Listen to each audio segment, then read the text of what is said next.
Bienvenidos al canal de David Roll, Política, Viajes y Libros para Extraterrestres. Estamos en la lista de reproducción sobre la educación virtual y hoy les voy a hablar de una columna que acabo de publicar en el periódico El Mundo de Medellín que se llama No abramos todavía, hoy 4 de junio del 2020, y que va a estar en el link abajo de este video. ¿Qué es lo que digo yo en esta columna? Yo digo, no he defendido todas las bondades de la virtualidad académica en mis columnas y en mi canal de YouTube, canal de David Roll, Política para Extraterrestres, que justamente cree que difundir mini conferencias que complementen las clases virtuales en vivo es fundamental. Yo también he expresado, digo en la columna, en uno de esos videos que la interacción exitosa es posible con una conjunción de tecnología, de voluntad de reinvención de los profesores y buena disposición anímica de los alumnos. Ese video se llama Cómo enseñar ciencia política en tiempos de pandemia. Y comento también en la columna que mis estudiantes de posgrado y doctorado, en un video que elaboraron para mi canal con motivo del Día del Profesor, insistieron igualmente en que bien manejadas las clases por estas vías pueden ser muy satisfactorias. Eso lo pueden ver en el video de esta lista de reproducción que se llama La virtualidad vista desde los estudiantes. Digo yo en la columna que personalmente estoy maravillado de ver como si se tratase de una película de ficción, que puedo teletransportarme a las 100 casas de mis estudiantes de este año para explicarles unos conceptos complejos en vivos, como si se tratara de la dimensión desconocida de mi infancia. Afirmo que a mí no deja de asombrarme que yo puedo interactuar con los estudiantes frente a través de preguntas y respuestas, de ver sus caras, de ponerles diapositivas en la pantalla. Eso pues sin tener en cuenta la cantidad de potencialidades de interacción grupal a distancia que la verdad yo aún las estoy como descubriendo, como la mayor parte de los profesores. Incluso me impresiona que puedo hacerles varios tipos de evaluación con metodologías virtuales que ellos proponen, que hasta el momento parecen exitosas, aunque hay que decir la verdad, estamos todavía como en ensayo y error y hay mínimas quejas, pero tampoco son nulas. Lo que más quise enfatizar en esta columna fue que cuando yo empecé a ser profesor universitario hace varias décadas, yo no me podía imaginar que yo podía dar clases a través de una especie de televisor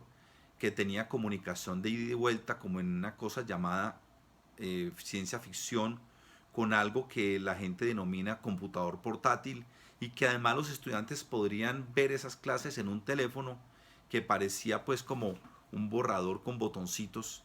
de la época de los tableros de tiza y de marcador. Insisto en esta columna que menos aún pensé yo que podía ser dueño de mi propio canal de televisión, me refiero a este canal de YouTube, para que mis estudiantes pudieran ver las charlas complementarias a las virtuales que yo subo a él. ¿Y quién hubiera imaginado, afirmo, que además lo podrían hacer a la hora que quieran muy fácilmente y sin pagar, ni ellos ni yo, más allá de lo que previamente uno había invertido para tener un equipo y una conexión a internet? Insisto en este artículo que al principio del confinamiento se planteaba en varios medios y redes que la virtualidad educativa era una forma de exclusión social y hasta se promovieron paros virtuales. Pero estrictamente en el mundo universitario, incluso en el de la universidad pública en la que me muevo, afirmo yo, hasta donde yo he podido percibir, no se ha dado la tal situación más allá de unos pocos casos perfectamente manejables. Por lo menos en mi caso y en el de muchos colegas que yo he visto que lo expresaron en los chats colectivos, en las redes, sucedió todo lo contrario, que se reportaba una asistencia casi total y en muchos casos mayor que la presencial habitual, con permanencia además de la mayoría y muestras de asistencia real continua. O sea que uno les hace preguntitas y ellos van contestando. En mi última clase más de la mitad participaron y éramos 50. Algunos decían que estábamos pensando con el deseo, digo yo en la columna, pero pronto las encuestas hechas por las propias universidades públicas decían lo mismo. La gran mayoría de los estudiantes estaban llegando a las clases virtuales activamente. Al parecer, afirmo, el gran temor de que muchos no tuvieran un computador o un teléfono inteligente o buen acceso a internet no se cumplió. aunque seguía siendo claro que sí había unos pocos casos en esa situación. Y empezamos a tener noticias de que tanto universidades como profesores y empresas o personas particulares se movilizaron para reducir esos casos de no accesibilidad a la educación virtual universitaria a cifras muy pequeñas estadísticamente. Todo ello continuó, aunque es evidente que ciertas carreras requieren una presencialidad en algún porcentaje de sus clases, que de ninguna manera puede ser reemplazado por las más sofisticadas plataformas virtuales. Eh, por ejemplo, algunas asignaturas de medicina y de artes. Continuó diciendo que a raíz tanto de que el acceso a la virtualidad no era universal y de esas limitaciones obvias de una parte de la enseñanza universitaria que requería ser presencial, a la educación virtual de emergencia durante el confinamiento le llovió una artillería desde muchas colinas. Para empezar, se prohibió usar el término virtual y hasta las máximas autoridades educativas se cuidaron mucho de aclarar que una cosa son las clases por internet y otra la educación virtual vista como el conjunto de sofisticadas técnicas de educación no presencial que han venido utilizando las universidades a distancia, lo dijo la ministra. Por otra parte, continúo diciendo en el artículo, reaparecieron los autonombrados profetas de la justicia social para decir que debido a esa no universalización de la virtualidad académica universitaria, se estaba creando una nueva forma de discriminación y de exclusión del conocimiento contra las clases menos favorecidas. Algunos estudiantes, yo sé de un caso solamente y fue en una universidad y en una sola asignatura de una universidad pública fuera de Bogotá, pero en Colombia, también pescaron en río revuelto y promovieron paros virtuales cuando se aproximaban las evaluaciones, me lo dijo un colega, alegando imposibilidad física de un buen número de acceso, de un buen número de acceso a la virtualidad, pero después se comprobó que no era cierta porque le habían mandado las tarjetas a todos los estudiantes para acceso a internet. Pero también hubo profesores, y yo solo sé de una carrera y en una universidad pública fuera de Colombia, me lo contó un estudiante, que se negaron a dar clases virtuales por considerarlas absurdas y en lugar de ello bombardearon a sus estudiantes con PDFs, con encargos titánicos que ni ellos mismos podrían haber asumido y lo hicieron en el peor momento del confinamiento. Sé de estos casos, pero puede haber más. Continúo diciendo que la cuestión es que si miramos cada uno de estos y otros ataques que se le hacen a esta opción temporal de educación universitaria, no tienen asidero en argumentos reales y más bien en algunos casos parecen oportunismo personal y estrategia política para otros fines o simple ignorancia. Pero veamos antes, digo yo en el artículo, el primero de los más serios de estos argumentos, el no acceso universal a la virtualidad, porque no todo el mundo tiene un buen computador o un teléfono inteligente ni disponibilidad de conectarse al internet de manera fácil, barata y ágil. En el caso estrictamente universitario, digo en la columna, del que estamos hablando, eso resultó ser una falacia, porque al juzgar por las encuestas que se hicieron en las universidades tanto públicas y privadas, no era cierto, y yo creo que cuando se integren los estudios con seguridad van a mostrar un cubrimiento casi universal. Fue realmente una sorpresa para casi todos los de cierta edad como yo, por lo menos en las grandes ciudades, pero no solo en ellas. Digo en el artículo que prácticamente toda la población estudiantil universitaria, incluso en universidades públicas, ya era virtual por decisión propia y tenían los aparatos necesarios, así como un acceso a internet básico por lo menos. No lo planearon las universidades, ellos habían querido serlo. A decir verdad, continuó, fue más difícil en muchas ocasiones para nosotros, los viejos y no tan viejos profesores, actualizarnos durante el confinamiento al modo de vida virtual, en el que ya estaban los jóvenes estudiantes ya inmersos en esa nueva forma de comunicación imparable sin presencia física. Yo mismo confesé recientemente, digo en esta columna, que en otra columna de este periódico llamada La enseñanza virtual en un trabajo en equipo, que se puede consultar en este mismo link, que habiendo aprendido a escribir a máquina en una escuela de secretarias en las pesadas IBM de entonces, en Medellín, mi paso a la virtualidad académica durante este encierro había requerido de muchas ayudas externas y de esfuerzos personales. De hecho, afirmo contundentemente, y como han señalado profesores en todo el mundo y sobre todo en Colombia, es verdad que nuestro trabajo se triplicó. Los profesores trabajamos el triple del tiempo que trabajábamos antes por la virtualidad. Al mismo tiempo que el gobierno nos bajó el sueldo a algunos vía impositiva, es decir, rebajaron el sueldo a los funcionarios públicos de cierto nivel y los que alcanzaban ese salario, aunque fueran profesores, se les expropió su salario durante un mes y se les va a expropiar otros 2 meses.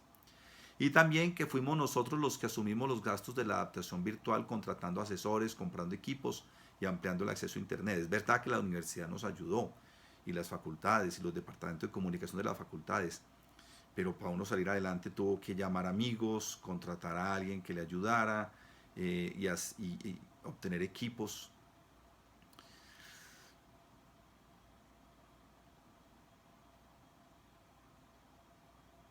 Pero lo que digo en el artículo es que ese es otro debate. Y ese debate no tiene que ver con los estudiantes, quienes son finalmente nuestro principal objetivo. O dicho de otra manera, afirmo allí, ellos son nuestros clientes y ellos deben ser atendidos lo mejor que se pueda en cualquier circunstancia, bien sea que paguen sus padres, que paguen ellos, o que el Estado sea el que pague por sus estudios. Eso pienso desde hace 30 años que soy profesor universitario. Yo personalmente creo, afirmo en el artículo, que ese era el tipo de sacrificio que en una situación de emergencia se le pedía al gremio al cual pertenezco, y yo lo asumí plenamente. Pienso que así como se han entregado a la causa de la sobrevivencia de la sociedad no solo médicos y policías, sino infinidad de personas de todos los oficios, también los profesores debíamos hacer nuestro mejor aporte desde casa, y creo que lo hemos hecho de manera muy generalizada con la virtualidad académica. Nos quedamos en casa como ordenaba el gobierno y al mismo tiempo cumplimos con nuestras clases como era nuestro deber. Pero yo también considero, agrego, que en algún momento se nos deberá reconocer el sobretrabajo y el sobregasto, aliviarnos la carga un poco y compensarlos de alguna manera. Sobre todo pienso que por lo menos no debían imponerse más exigencias que excedan nuestros contratos, como la ingeniosa idea que circula por ahí de que dividamos entre los cursos grandes y les impartamos clases presenciales separadamente el próximo semestre y en escenarios de dudosa bioseguridad. Incluso algunos dicen que demos tanto las virtuales como las presenciales, o sea, trabajar 9 veces más de lo que estábamos trabajando. En síntesis, es verdad que fue necesario, hasta donde yo conozco por lo menos, ayudar a tener acceso a la virtualidad académica a una muy pequeña minoría de estudiantes que por diferentes circunstancias, tanto geográficas como económicas y hasta personales, se estaban quedando con un acceso restringido a las clases virtuales. Eso es la estadística que yo tengo de mis clases y la que he visto pues de algunos colegas. Cuando se hagan los estudios se verá si esta observación mía es verdadera o era muy optimista, pero yo creo que va a ser verdadera. Sin embargo, como ya señalé, digo en el artículo, es un hecho que tanto entidades públicas y privadas y personas espontáneas repartieron tablets, tarjetas de acceso a Internet e hicieron otro tipo de estrategias para garantizar que esa minoría se redujera prácticamente a un número no mayor de estudiantes al que usualmente no asiste a clase por diferentes motivos. Por eso creo que la pregunta que nos debemos hacer, continúo en el artículo, sobre este no universal acceso en el ámbito universitario, insisto, no estoy hablando sino del ámbito universitario, que es una realidad indiscutible, es si el porcentaje realmente significativo en comparación con la asistencia habitual a las aulas en tiempos normales mejoró. Mejor dicho, es muy probable que descubramos con estudios adecuados que los estudiantes universitarios, tanto en las universidades públicas como en privadas, asisten mayoritariamente a las clases, son evaluados de manera acertada y están conectados con las clases virtuales. La segunda crítica es más difícil de combatir y hace referencia al hecho de que educar es más que dictar unos contenidos y que en varias carreras, por decirlo de alguna manera, la cara del santo es la que es el milagro. En los posgrados médicos, por ejemplo. La cuestión es que puede ser cierto que la virtualidad es más compleja, digo yo en el artículo, que abrir una plataforma, hablar con micrófono y cámara, conversar con algunos y hacer un examen virtual por otra plataforma y otras pocas acciones. Pero la respuesta es que la virtualidad académica universitaria no solo no es nueva, sino que en Colombia en los últimos 5 años sobre todo estaba alcanzando unas dimensiones de cambio de paradigma para el futuro, como se dijo repetidamente en el pasado, y ahí en la columna pongo un link de un artículo del periódico El Tiempo anterior a la pandemia que dice: la educación es cada vez menos física en las universidades. Voy concluyendo diciendo que no tiene sentido, por todo lo anterior, retornar al semestre entrante abruptamente la presencialidad en las universidades. Por eso la columna se llama No abramos todavía, sin hacer un análisis adecuado de cómo está funcionando la educación virtual en este tiempo de emergencia y un balance de ventajas y desventajas. Y creo que ese balance no se ha hecho. Pero no solo por el peligro que pueda representar todavía este año, como es mi caso, digo, el riesgo de reunir a mis 70 estudiantes de pregrado, por ejemplo, en el salón histórico habitual, a mis 30 de electiva en un saloncito de siempre que era una oficina originalmente, o a mis 10 de posgrado en una mesa de junta como estábamos haciendo antes del confinamiento. También hay que ver, digo en otro párrafo de la columna, por lo menos a corto y mediano plazo y para la mayoría de las carreras, por supuesto, no para las asignaturas que requieren presencialidad, cuáles pueden ser los beneficios adicionales de prolongar la virtualidad un poco más y pensar si se puede volver parte de la estrategia educativa en el futuro, combinada, por supuesto, con las clases presenciales. O sea, algo de presencialidad, algo de virtualidad. Adicionalmente, digo, habría que analizar cuánto dinero se ahorra un estudiante de pocos ingresos si no se desplaza todos los días a la universidad, sino la mitad o menos del tiempo original, mejorando su nivel de vida y capacidad de compras, eso sí, sin dejar de recibir sus subsidios. Es probable que lo que le valga el acceso a internet en su casa o mejorar su equipo sea muchísimo menos de lo que se gastaba en transporte y otras cuestiones de este estilo. Y digo, por supuesto, que sin dejar de recibir sus subsidios. Pero además uno podría investigar cuánto tiempo adicional tendría para estudiar más e incluso para comenzar a tener prácticas laborales, ayudar a la comunidad y la familia y otras actividades culturales y deportivas. Esto se puede hacer restando del total del tiempo desde que sale de la casa el estudiante y regresa el número de horas que realmente estuvo en clase y seguramente dará la cuenta, según mis cuentas, y por lo menos en las grandes ciudades, entre 3 y 4 horas de ahorro diario. Digo a continuación que valdría la pena igualmente que se mida el impacto ambiental positivo de esa no presencialidad parcial y que se estudie la posibilidad de ampliar a partir de ello el cupo universitario a algunos de los muchos que no pudieron acceder a la educación pública superior, en parte por limitaciones de espacio, aunque espero que eso no signifique otra vez la quintuplicación de trabajo para los profesores. Creo, digo ya concluyendo, que la universidad virtual llegó para quedarse, como lo he dicho en otras columnas, por lo menos en el ámbito público, en el que no hay que justificar matrículas, que a veces son exorbitantes, con música clásica en los parqueaderos, como pasa pues en algunas universidades. Y yo estoy hablando, por supuesto, de una virtualidad parcial, quizá mitad y mitad en las carreras que sea posible y puesta en marcha de una manera estratégica y planificada, diferente pues a la improvisación que tuvimos que vivir y que aún estamos experimentando en esta emergencia. Finalmente, yo considero que por lo menos en el resto del año debería mantenerse la situación actual, siquiera en las universidades públicas en las que la asistencia virtual ha sido más que mayoritaria. No solo por los peligros de salud por todos conocidos que supone salir, sino porque además así se puede ir profundizando en el aprendizaje y construcción de este nuevo modelo de vida y de enseñanza. Entonces, normalmente en mis columnas yo no opino, pero en esta sí opino y creo que no debemos salir todavía. Aquí abajo voy a poner el link de la columna para que la lean ustedes también. Muchas gracias por participar en este canal de YouTube de David Roll, Política, Viajes y Libros para Extraterrestres, y en esta lista de reproducción sobre enseñar ciencia política y derecho constitucional a través de la virtualidad. Estamos haciendo un concurso para las personas que se suscriban al canal y manden comentarios, rifando unos libros que llegarán por correo, pero eso lo contaremos más adelante. Los esperamos en el próximo video.